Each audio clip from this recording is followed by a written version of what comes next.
haunts the bathrooms, her presence bound to the third stall on the third floor, and if you dare to summon her, you might never leave the bathroom alive.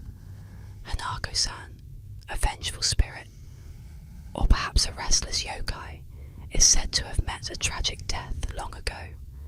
Some say she drowned in the school's toilet. Others whisper that she was the victim of a gruesome murder, her young life stolen away in the most violent of ways. But whatever the truth, she now haunts the restroom, waiting for those foolish enough to disturb her peace. To summon Hanako-san, you must enter a girl's bathroom, most commonly the one on the third floor of the school, and stand before the third stall. There, in the cold silence, you must knock 3 times on the door.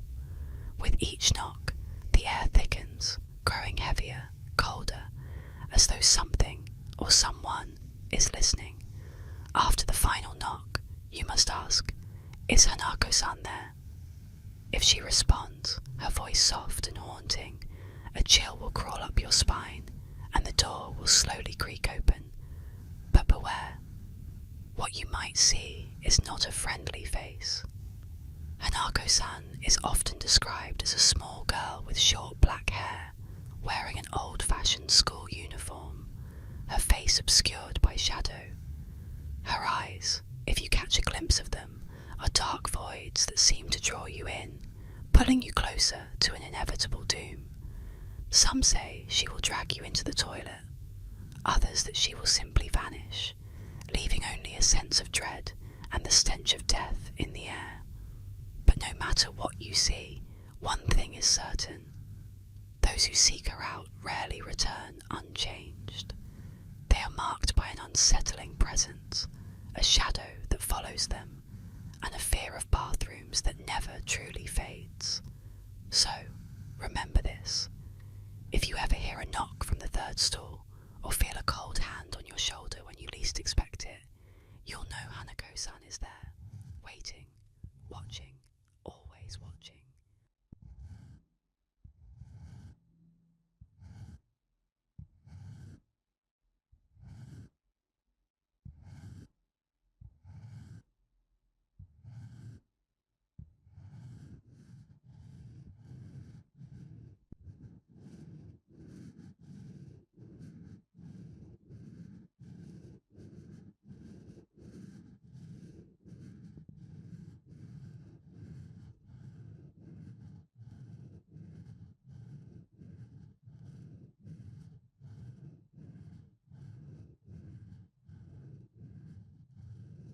Let's dive into the mysterious tale of the Blue Star Tattoo legend, a chilling urban myth that once spread fear among parents.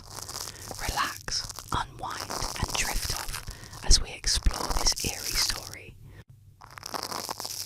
The Blue Star Tattoo legend is a well-known urban myth that emerged in the 1980s, sparking fear and concern among parents and schools. According to this legend, drug dealers were supposedly targeting young children by distributing LSD-laced temporary tattoos disguised as innocent stickers or lick-and-stick tattoos. These tattoos, often said to feature blue stars, butterflies, or other fun designs, were believed to be soaked in LSD, a potent hallucinogenic drug. The legend typically portrayed a scenario where unsuspecting children would receive these tattoos from strangers or through the mail. Once the tattoo was applied to the skin, the drug would allegedly seep through the pores, causing hallucinations and potentially dangerous effects. The myth gained significant traction through warning flyers distributed by schools, community organisations, and even police departments, urging parents to be vigilant about what their children brought home. One common version of the story described the tattoos being handed out at playgrounds or schools by individuals looking to get children addicted to drugs at an early age. The tattoos were described as brightly coloured and appealing to kids, further feeding into the panic. Some variations of the legend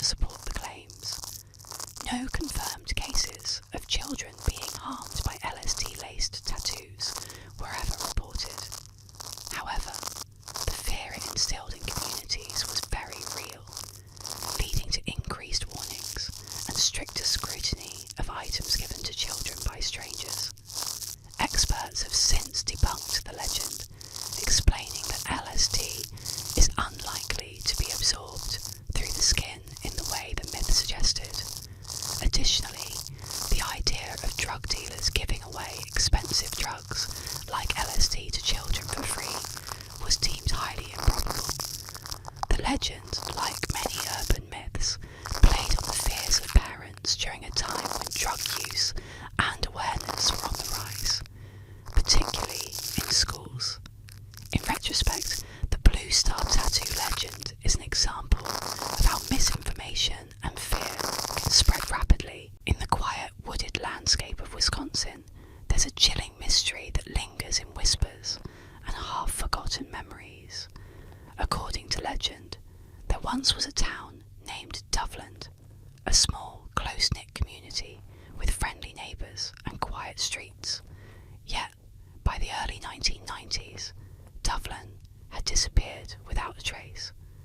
Not merely abandoned or decayed, but entirely erased, as if it had never existed.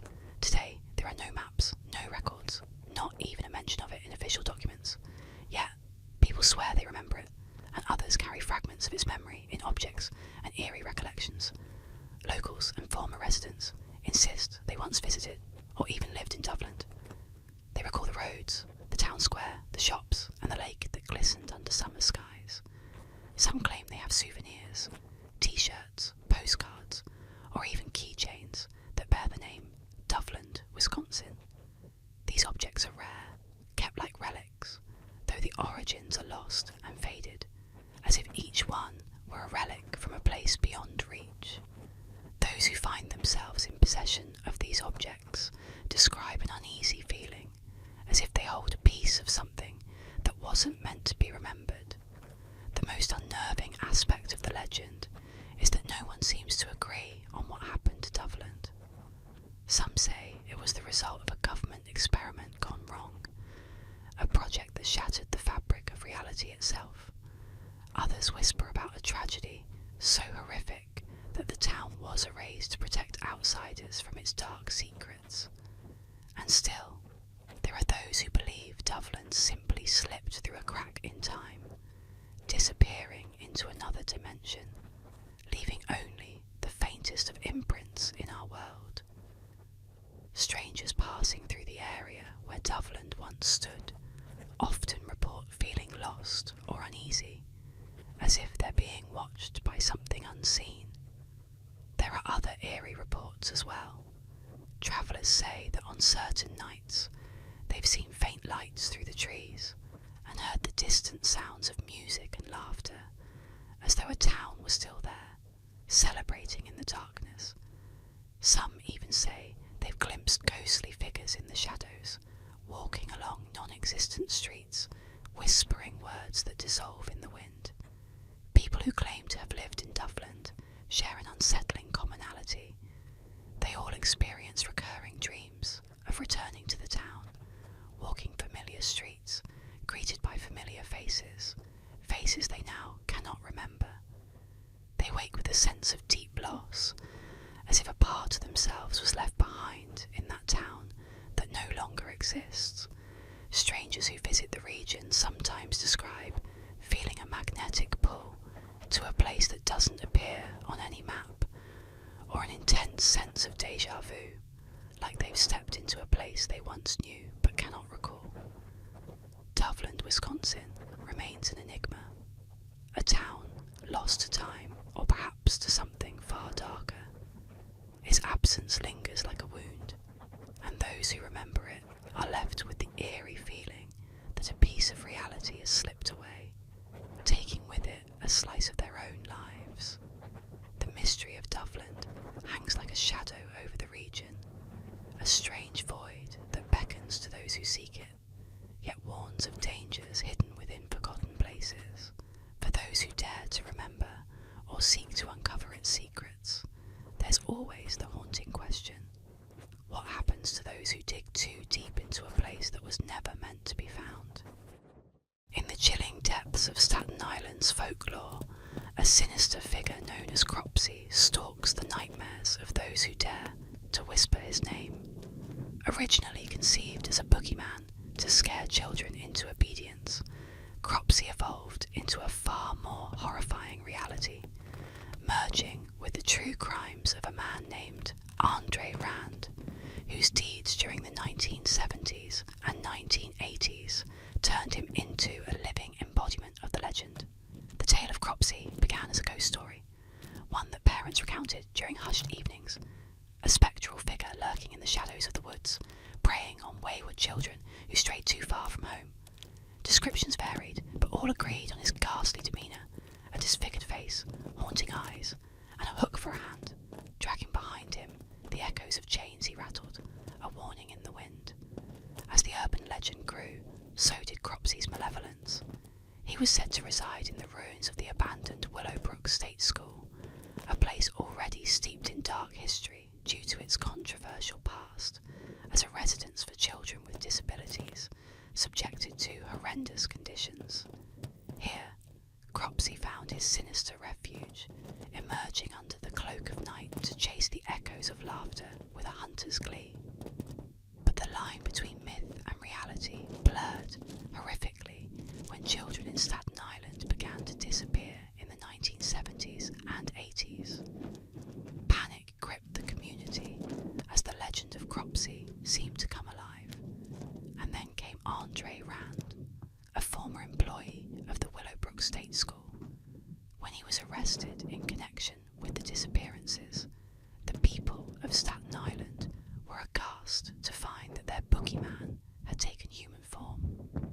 Rand was convicted of kidnapping, and the community was forced to confront the terrifying possibility that Cropsey was not just a tale to frighten children, but a real predator walking among them. Each trial brought more attention to the legend, each disappearance a grim chapter added to the lore. Today, the story of Cropsey remains a macabre token of Staten Island's history.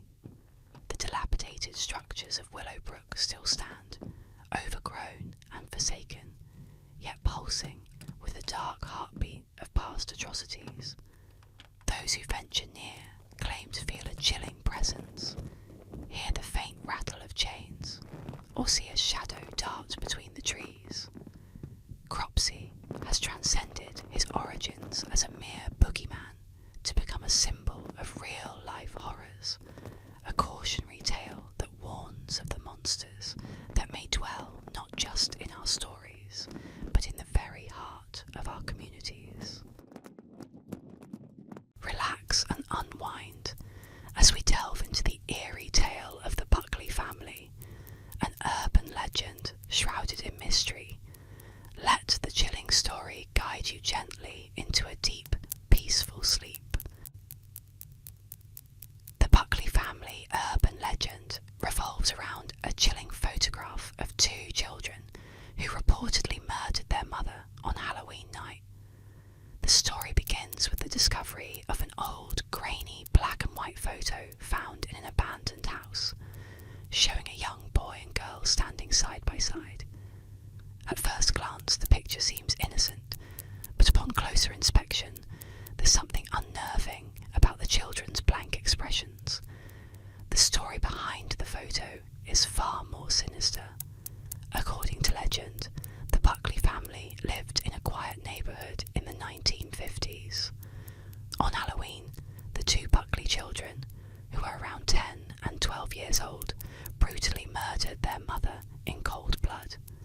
They supposedly planned the murder for weeks, waiting for the perfect night when no one would suspect their horrific intentions. Some versions of the tale say the children wore Halloween costumes to hide their identities, making it harder for the neighbours to realise the terrible act they had committed. After killing their mother, the children left her body in the house and calmly walked outside as if nothing had happened. When the authorities arrived, the children were found sitting on the porch, eerily silent, still wearing their costumes, their hands stained with blood. The photograph that surfaced after the incident is said to have been taken moments before or after the murder, capturing the children in their eerie calmness. Some believe the image was discovered by the police as part of their investigation, while others say it was found years later in the abandoned Buckley house, where the children had been left to live after the tragedy. The whereabouts of the children after the murder remain unknown,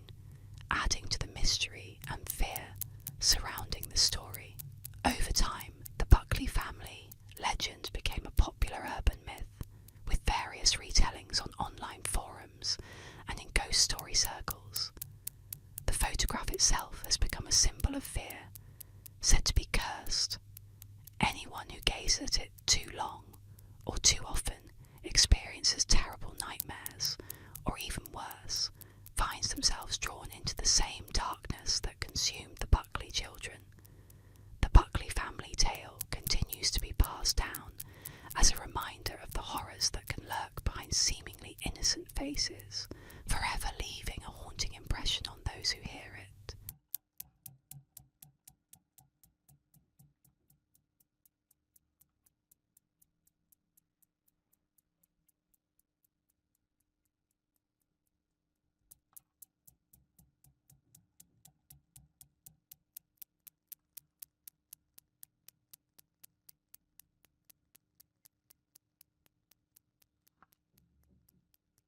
In the shadowed realms of rural lore, where the line between jest and truth blurs, the legend of cow tipping haunts the fields and farmyards.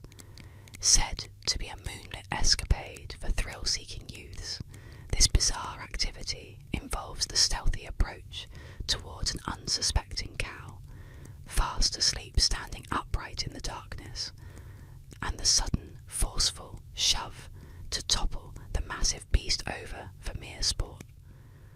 But beyond the surface of this seemingly harmless prank lies a more chilling narrative, whispered among those who know the countryside's true face after dark. As the legend goes, in a secluded farming community, enveloped by the embrace of ancient woods and forgotten roads, cow tipping became more than just a reckless pastime. It morphed into a ritual of fear. The teens of this town, driven by boredom and the intoxicating rush of defiance, would venture out into the fields under the guise of night, their laughter slicing through the silence like a cold wind. But there was one night that turned their mischievous jaunt into a nightmare. As the group approached a familiar pasture, the moon hung low and ominous, bathing everything in a ghostly silver hue. The cows stood like monolithic statues in the mist, their breath forming clouds in the crisp air. Emboldened by the eerie night, the teens singled out a large, shadowy figure at the edge of the field.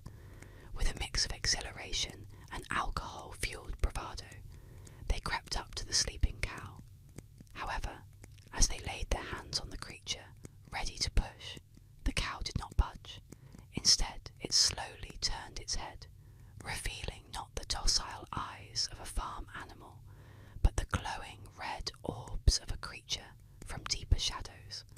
The teens froze, their hearts pounding as the cow, or the thing that masqueraded as one, rose unnaturally on its hind legs, towering over them with a menacing presence. Panic erupted as the creature chased them through the fields, its form blurring between beast and spectre, its bellows a grotesque parody of bovine grunts mixed with something far older and angrier. The youths scattered, screaming into the night, forever marked by the terror of what they had provoked. Those who returned spoke little of the incident, their eyes haunted by the memory. The story spread, a cautionary tale whispered around campfires and during late-night gatherings. Cow tipping was no longer seen as a harmless challenge, but as a dare with potentially dire consequences. To this day, the fields at the edge of that town remain untouched at night, the cows left to their peaceful slumber. For the locals know that some rural myths are better left untested, and that disturbing the natural order can awaken things best left asleep in the darkness. In the dark, frozen winter of February 1855, the people of East and South Devon awoke to a scene that would haunt them for years. As dawn broke, a trail of strange, unearthly footprints marred the fresh snow, weaving through the landscape with an unnatural precision. These prints, soon to be called the Devil's Footprints, left a mark of terror and mystery across Devon, as villagers whispered tales of the devil himself stalking their lands. The footprints were unlike anything seen before. They stretched in a single line, each print spaced with eerie regularity, each one an unmistakable hoof dove shape, cloven and pointed, as if made by a creature far from this world. Stranger still, the prints were measured precisely 8 inches apart, suggesting a creature that moved with unerring speed and purpose. They crossed through fields, over rivers, and even appeared on rooftops, ignoring natural obstacles as if they were nothing. No walls, hedges, or even snow-covered thatched roofs hindered the path of these prints. It was as though something had passed through Devon, defying the laws of nature and mocking human understanding. The villagers were gripped by fear. Some claimed it was a demon, or perhaps even Satan himself, paying a visit to remind them of his presence. Priests were called to bless homes, while locals huddled around fires, hoping that warmth and prayer might keep the dark force at bay. Those who dared to follow the footprints were led through twisted paths, only to find themselves back where they started, as if the creature had moved in circles, toying with its pursuers. Sightings of strange, shadowy figures spread rapidly.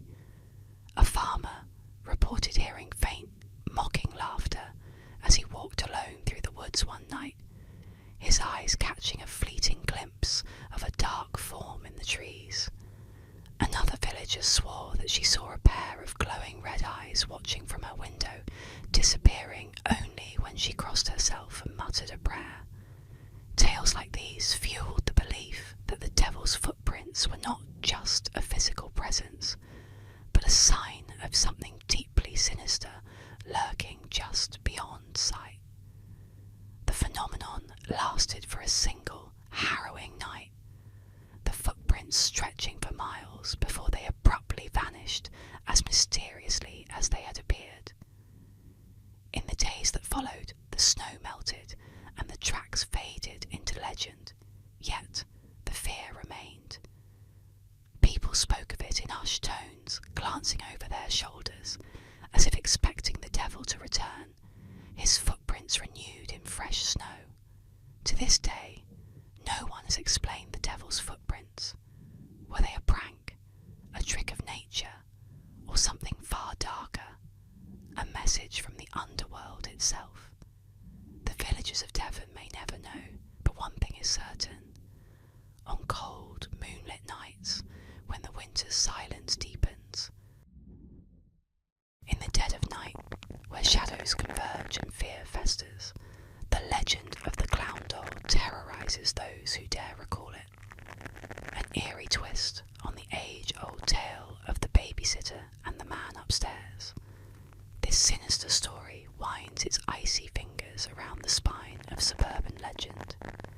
It began innocuously enough, an ordinary evening with a teenage babysitter named Sophie, tasked with watching 2 young children in a sprawling old house at the edge of town.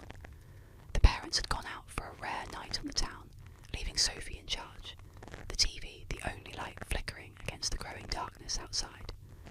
As the night wore on, Sophie put the children to bed and settled into the living room to await the parents' return. It was then she noticed a clown doll sitting in a rocking chair across the room. Its painted face was frozen in a too-wide grin, eyes glassy and unblinking, staring directly at her with an intensity that prickled the back of her neck. She tried to dismiss it as just another odd toy, but its eerie presence filled the room with an oppressive air. Unease twisted into dread when she received a phone call from the children's father, checking in. Mentioning the clown doll to him, she joked nervously about how creepy it was.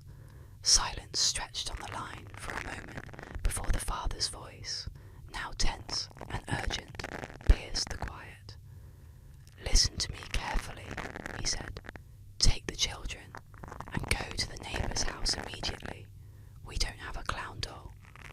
The line clicked dead as panic surged through Sophie. Seized by terror, she raced upstairs to the children's room, her heart hammering in her chest.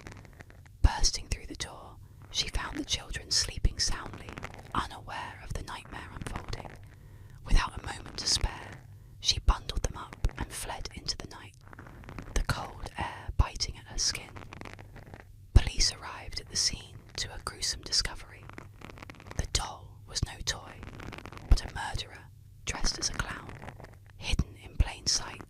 children's toys. The house's back door showed signs of forced entry. The intruder had been inside all along, his disguise part of a macabre plan. This harrowing incident spiralled into an urban legend, whispered at sleepovers and retold at Halloween, a cautionary tale of the sinister lurking in unsuspecting places. To this day, the story of the clown doll serves as a chilling reminder that not all is as it seems, and sometimes the true monsters wear the faces of our deepest fears.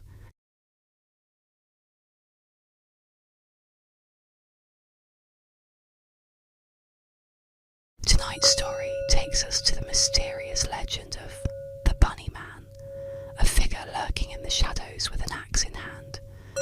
Close your eyes, relax, and let this eerie tale drift you to sleep.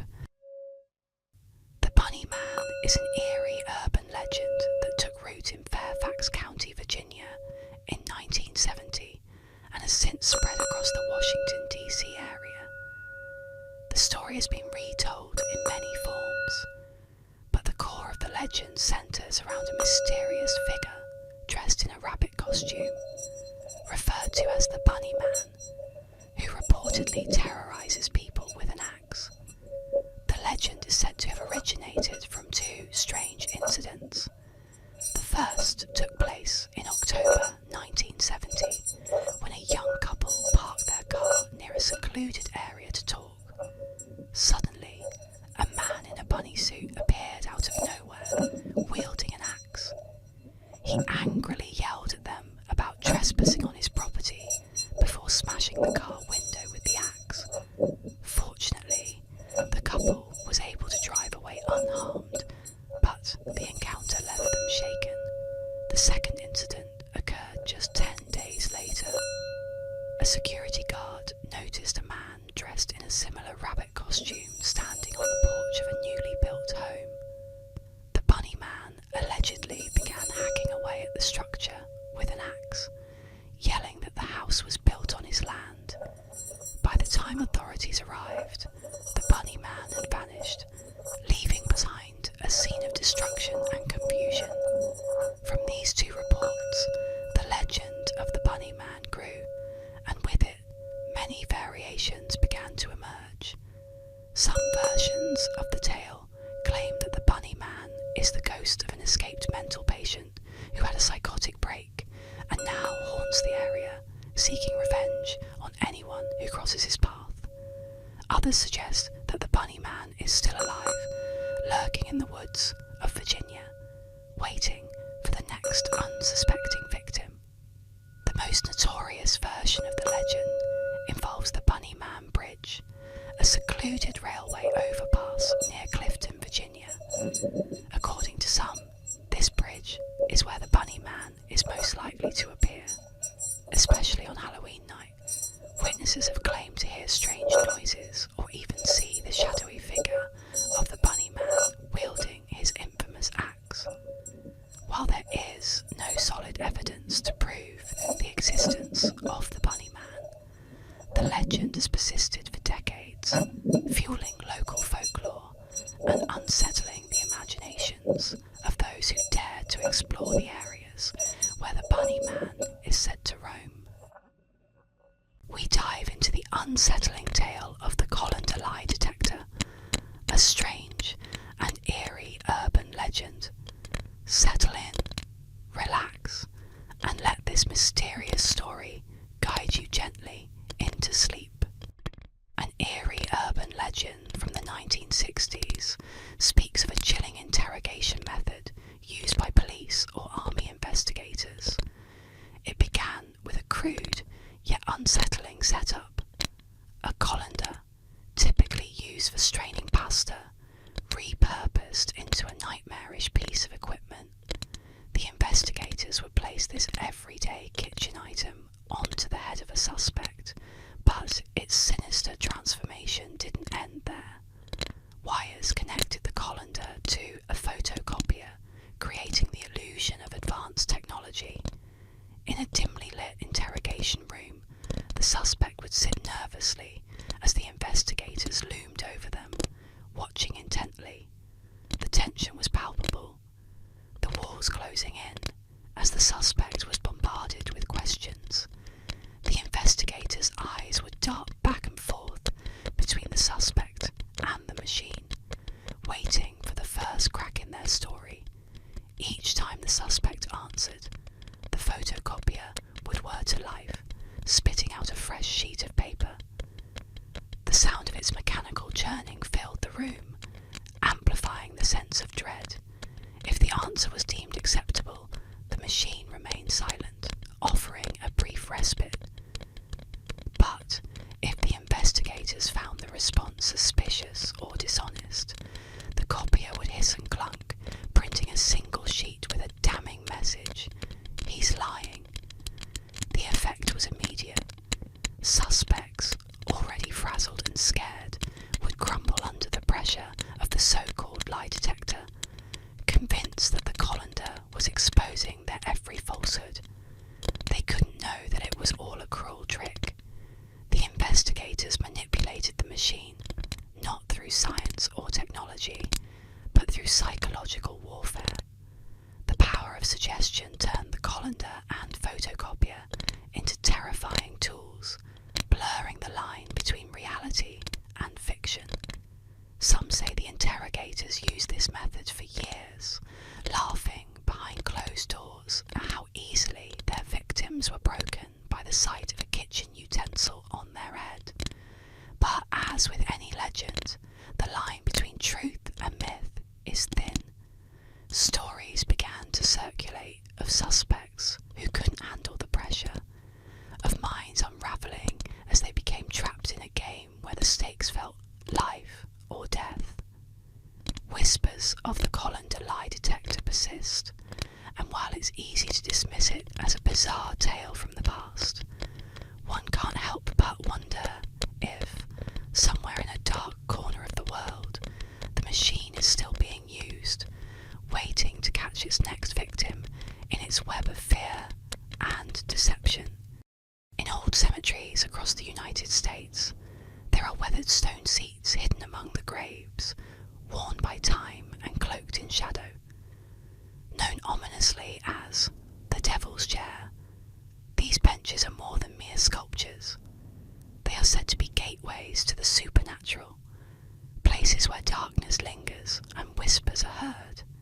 Legends warn that those who sit on the Devil's Chair may not leave the same as they arrived, or worse, may never leave at all.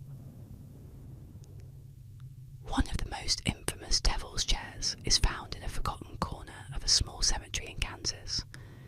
It's a simple stone seat, cracked and faded, seemingly innocent, yet emanating a disturbing energy. Locals warn against sitting there, especially at night. They say that if you're brave or foolish enough to sit on it alone at midnight, the devil himself might appear, a silent figure lurking just beyond the veil of shadows. Some claim he'll offer a dark bargain, while others say he merely watches. His presence a weight upon your chest, stealing your breath. People who've dared to sit on the chair often report eerie phenomena. Some hear whispers, faint and mocking, as if unseen figures surround them. Others describe an overwhelming cold, a chill that seeps into their bones, or a sudden, paralysing feeling of dread. And the most disturbing accounts come from those who sit alone, feeling an invisible presence pressed down upon them, as if something is slowly wrapping its grip around their shoulders, squeezing them into the stone. More sinister still are the tales of those who sit in the chair only to find themselves haunted afterward. They hear footsteps behind them in empty rooms, see shadowy figures lurking just out of sight, and suffer from night terrors, each dream filled with visions of twisted faces and mocking laughter. Legends say that the chair holds the souls of those who've lingered too long, bound to the stone by their encounter with the dark. Perhaps it is merely a relic of 19th century superstition, or perhaps, as the locals claim, where the devil waits patiently, luring the curious and the desperate into his grasp. But one thing remains certain: those who leave the devil's chair rarely forget its chilling embrace.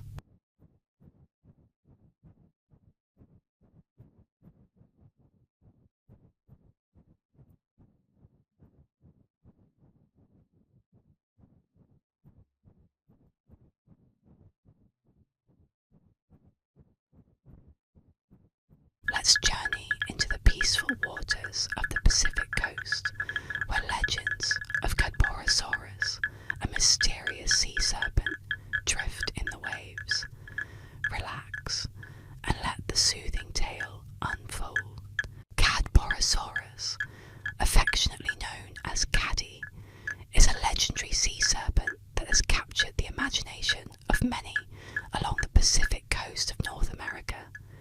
Its name is derived from Cadboro Bay, a coastal area in Greater Victoria, British Columbia, where it has reportedly been spotted numerous times over the years.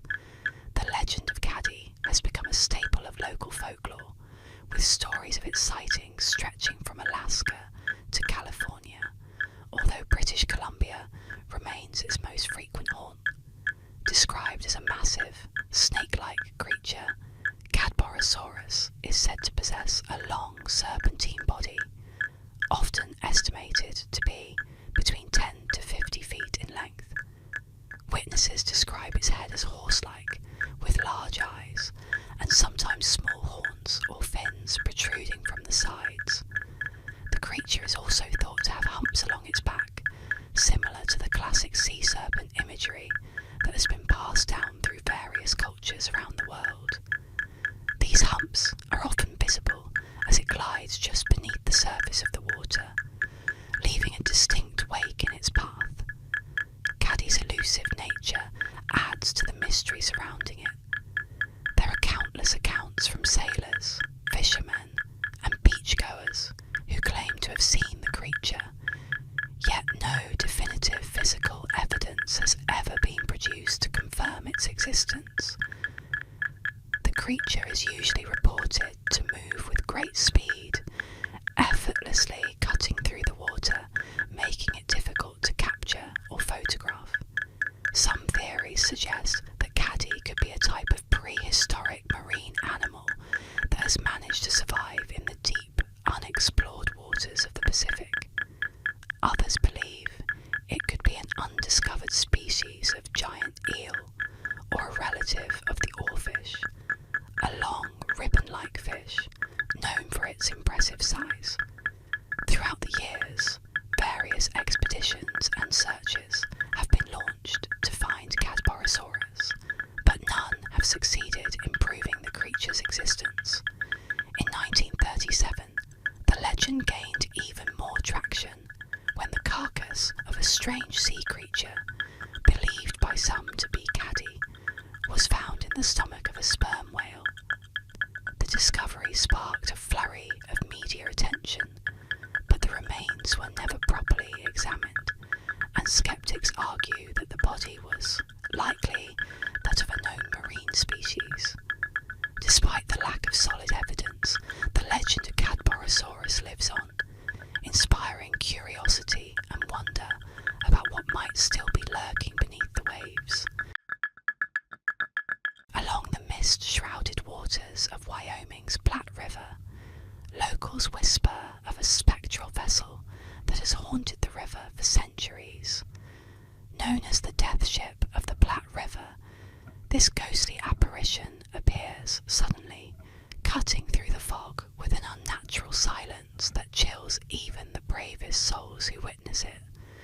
Those who have seen it claim it's no ordinary ship, but a cursed harbinger of doom, a warning of death for those unfortunate enough to catch a glimpse of its decaying masts and spectral crew. The ship is said to be a battered, ancient vessel, its once proud sails now tattered and hanging limply, though no wind stirs them. The entire ship glows with an eerie, grey light, casting an unnatural pallor over the river as it moves silently, with no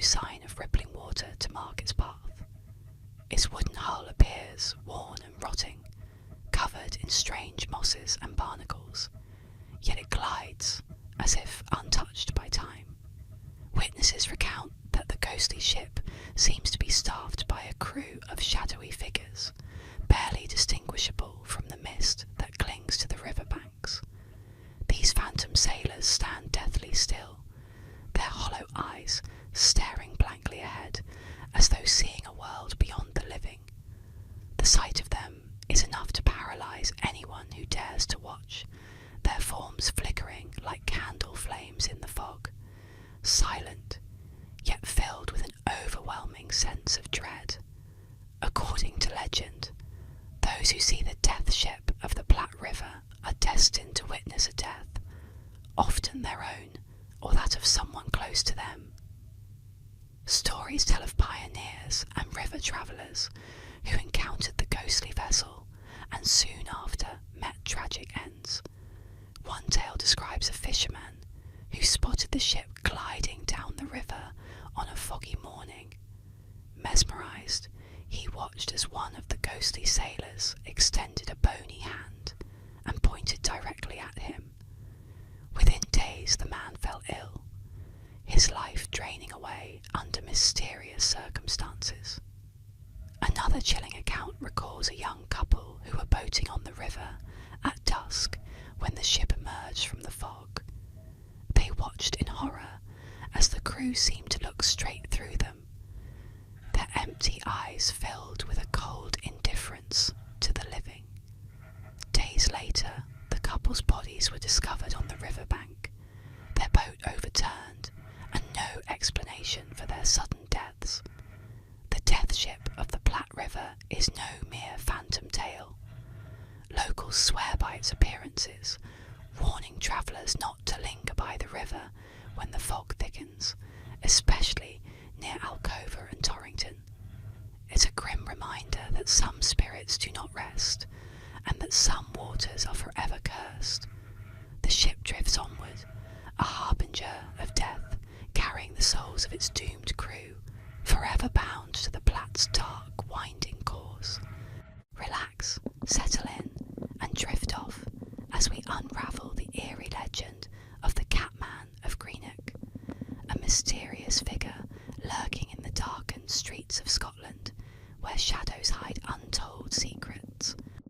In the darkened streets of Greenock, Scotland, a sinister legend lurks in the shadows, a tale whispered since the 1970s.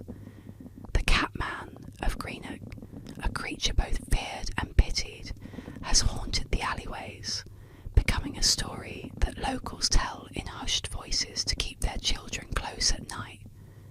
The Catman was said to be human once. No one really knows his name, nor what series of cruel misfortunes led him to crawl through the gutters, scavenging to survive. They say he emerged from the forgotten corners of society, driven by desperation, until his body took on a twisted, primal state. His skin is pallid, coated with grime and dirt, his eyes sunken, but glinting with an animalistic gleam. The Catman scuttles along the alleys and underpasses, always staying close to the ground, moving with an unsettling feline grace. It is said that he survives on rats, devouring them with his bare hands.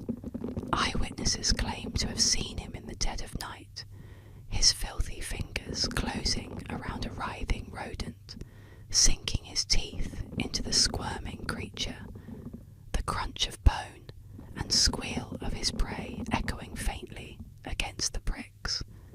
The very sight of it sends shivers down the spine, a glimpse of a forgotten human reduced to something almost feral. Yet, it's not just the rats that keep the Catman company. Rumours tell of a colony of wild cats that live alongside him, creatures drawn to him by some inexplicable bond. They say he cares for them, shares his meals with them, and they, in turn, protect him. A grim pact between the lost and the forsaken. Locals swear they've seen him surrounded by these creatures, his bony hands stroking their mangy fur as if they were his only family. To some, he's become a twisted guardian of the alleyways, a protector of the stray and forgotten. People say if you wander the outskirts of Greenock at night, you might just catch a glimpse of him, eyes glowing like those of the wild cats staring from the shadows. The bravest claim to have seen his crooked silhouette crawling across the ground, always close to his feline companions. Some who have dared to approach say they've heard him hiss, a low, guttural warning, more animal than man. No one knows where the Catman sleeps, or if he ever does. He vanishes with the sunrise, retreating to some dark hole beneath the streets, leaving only unease in his wake. To see the Catman of Greenock is to witness a living nightmare, a reminder of how close we all are to the edge of something monstrous, something forgotten, something no longer entirely human. In the shadowed corridors of the uncanny, where art meets the supernatural, there echoes the unsettling legend of the crying boy. This painting, a mass-produced print by the Italian artist, known both as Giovanni Bragolin and Bruno Amadio, has stirred whispers of a curse since it first appeared in the 1950s. The portrait, depicting the tear-streaked face of a young boy with deep, sorrowful eyes, became a common fixture in homes across Europe, initially cherished for its poignant depiction of innocence and grief. Yet, beneath the surface of this seemingly benign artwork, darker forces seem to lurk. The legend began to take shape in the 1980s, when a series of mysterious fires devastated numerous homes throughout England. Amidst the charred ruins, firefighters made a chilling discovery. While the flames consumed almost everything in their path, the prints of the crying boy survived unscathed. In one house after another, the painting was found amongst the ashes, its glass cover often the only thing left intact. These bizarre occurrences were first reported in a 1985 article in the Sun newspaper, which chronicled the strange phenomenon, igniting widespread fear and superstition. The tale grew more sinister with each telling. It was said that the boy in the painting was a foundling, taken in by Amadio, who discovered the child weeping beside the smouldering ruins of a building that had claimed his parents.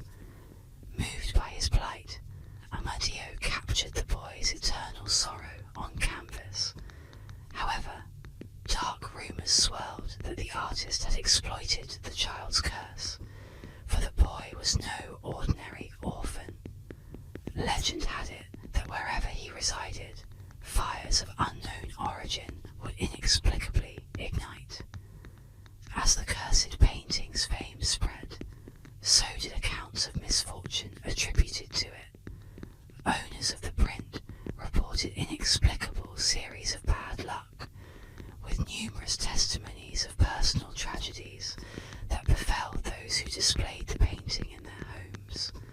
Some spoke of hearing the soft sobs of a child at night, the cries echoing through hallways, only to find the painting's eyes brimming with tears, as if the boy mourned not only his fate, but also that of those who gazed upon him. Frightened by these tales, many sought to rid themselves of the painting. Yet, disposing of the crying boy proved no simple task. Stories emerged of the prints being found intact at local dumps, or returning to hang on the walls they had once adorned, despite being thrown away. Others who attempted to burn the painting found that it resisted the flames, the boy's face peering out through the fire, his tears reflecting the inferno around him. Some curious souls, skeptics of the supernatural, delved into the painting's history, seeking rational explanations. They proposed that the varnish used by Amadio might have been flame retardant, a common practice among painters who wish to protect their work. Yet, no scientific explanation could fully dispel the aura of dread surrounding the image. The legend of the crying boy took on a life of its own, a modern myth that mingled fact with folklore. It became a cautionary tale about the objects we choose to bring into our homes, about the unseen energies they might carry. It warned of the grief that could spill from canvas to reality, a sorrow so profound it seemed to transcend the boundaries of art and enter the realm of the paranormal. Today, the crying boy hangs in the shadowed corners of antique shops, in online auctions, and sometimes, still, on the walls of those who either do not know its story or who defy the curse to court disaster. Whether a true bearer of misfortune or merely a subject of one of the most unsettling urban legends of the 20th century, the painting continues to fascinate and frighten, a testament to the power of art to move, to disturb, and perhaps to curse.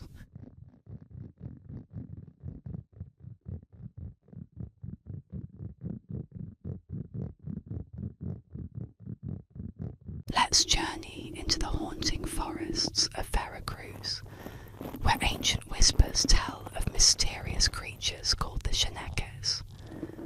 Close your eyes, relax, and let their eerie legend guide you to sleep. In the dense, untamed forests of Veracruz, whispers of an ancient terror linger, the Chaneques. Born from the depths of Aztec mythology, these eerie creatures are believed to dwell between the realms of the living and the underworld. Their sole purpose? To guard the sacred mountains and wild creatures that roam their untamed domains. But these guardians are far from benevolent. The Chaneques are small, no taller than a child, but their appearance is deceptive. They take on the guise of tiny men and women, their forms twisted and contorted, with eyes that glimmer like blackened coals. Their laughter, an eerie, high-pitched sound, echoes through the trees, growing louder the deeper you wander into the forest. Travellers who hear this sound know they've strayed too far into Chaneque territory, and once the creatures have set their sights on you, escape is nearly impossible.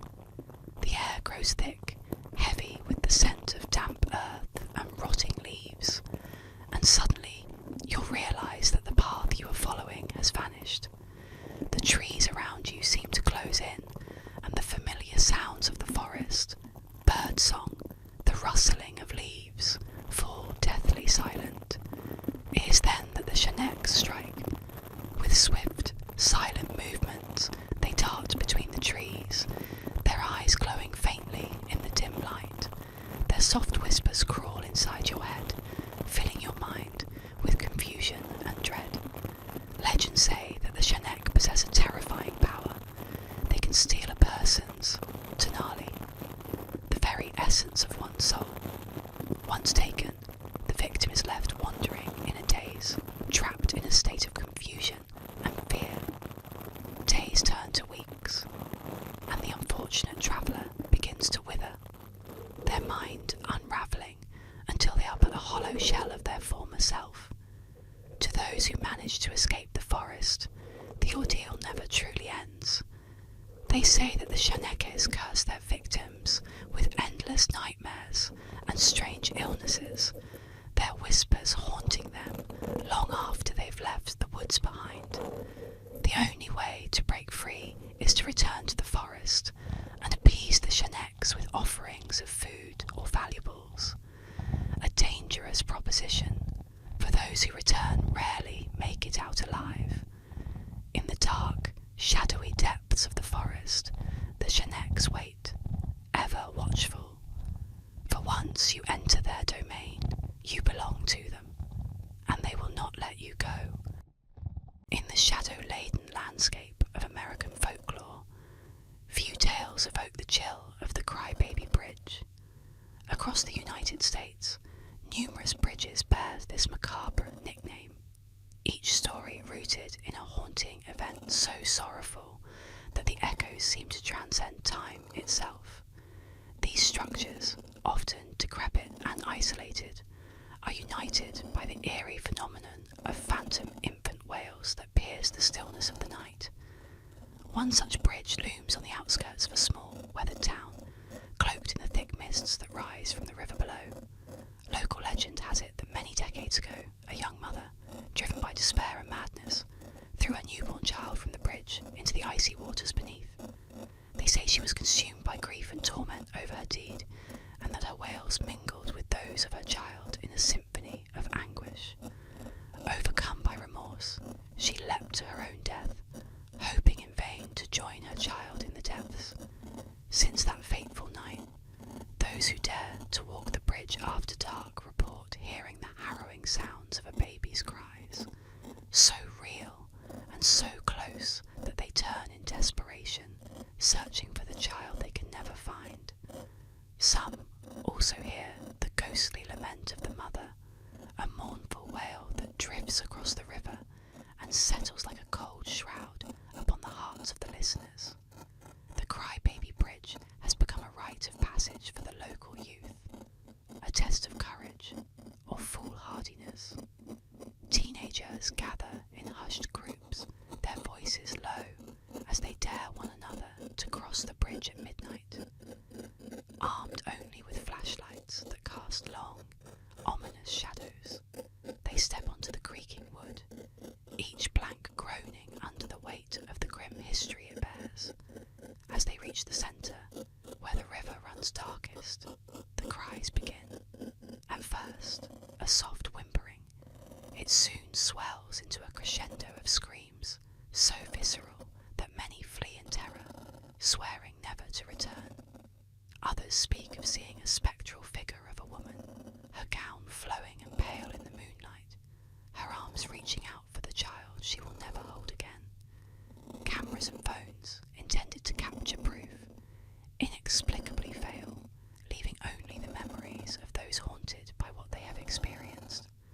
The Crybaby Bridge serves as a stark reminder of the past's grip on the present, its story passed down through generations as a chilling warning. It is a place where the boundary between this world and the next is thin, where sorrow and tragedy are etched into the very landscape, and the cries of the lost are never far from earshot. Let's unwind with a chilling tale. The choking Doberman, a mysterious intruder, a loyal pet, and a terrifying discovery will take you into the shadows. Relax and let the story begin.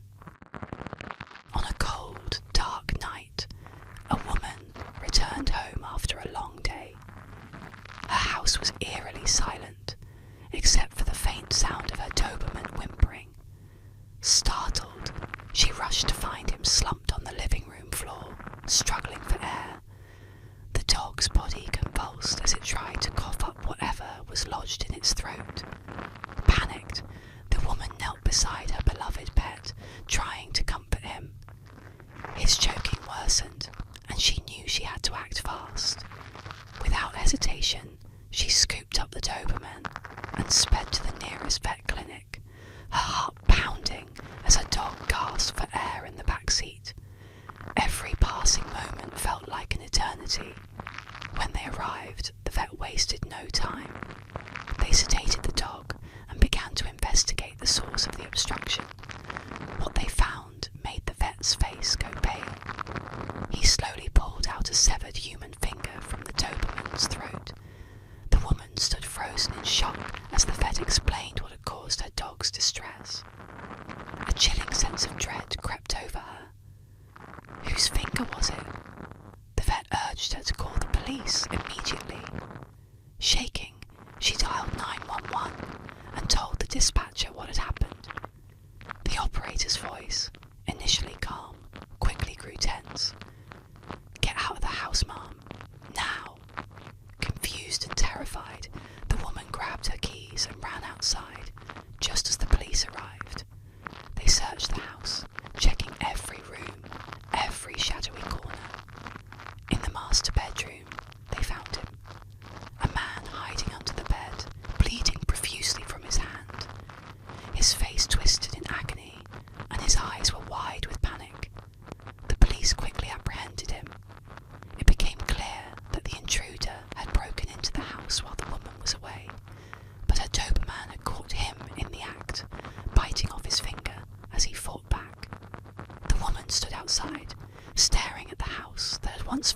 sanctuary. The image of her brave dog choking on that grotesque finger replayed in her mind. Her blood running cold. What if the dog hadn't intervened? What if she had come home earlier? Those questions lingered